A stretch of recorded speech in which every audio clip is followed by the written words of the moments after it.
اہم خبر شامل کرتے چلیں، لاکھوں دلوں کی دھڑکن بل گولڈبرگ 3 دہائیوں کے شاندار کیریئر کے بعد ریسلنگ سے ریٹائر ہو گئے۔ اہم خبر آپ کو بتاتے چلیں، بل گولڈبرگ 3 دہائیوں کی شاندار کیریئر کے بعد ریسلنگ سے ریٹائر ہو گئے۔ نیوز آگے جاننے سے پہلے چینل کو سبسکرائب لازمی کر دیں تاکہ آنے والی ہر نیو خبر آپ تک بآسانی پہنچ سکے۔ WWE کے لیجنڈری ریسلر بل گولڈبرگ نے اپنے آبائی شہر اٹلانٹا میں ہونے والے سنیچر نائٹ مین ایونٹ میں اپنا آخری میچ لڑ کر ریسلنگ سے ریٹائرمنٹ لے لی۔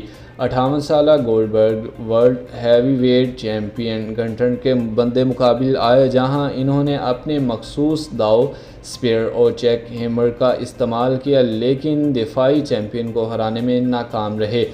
14 منٹ تک جاری رہنے والا اس میچ میں گنٹر نے سلیپر سبمیشن کے ذریعے فتح حاصل کی۔ میچ کے بعد گولڈبرگ کے خاندان کے افراد اور دوست رنگ میں جمع ہوئے، جہاں انہوں نے جذباتی الوداعی خطاب کیا۔ یہ خطاب WWE نے براہ راست نشر نہیں کیا، البتہ ایکس پر اس کی ویڈیو جاری کی گئی۔ اہم خبر سے آپ کو آگاہ کرتے چلیں، بل گولڈبرگ 3 دہائیوں کی شاندار کیریئر کے بعد ریسلنگ سے ریٹائر ہو گئے۔ بروقت اپڈیٹس جاننے کے لیے ہمارے چینل کے ساتھ جڑے رہیں۔ اللہ حافظ۔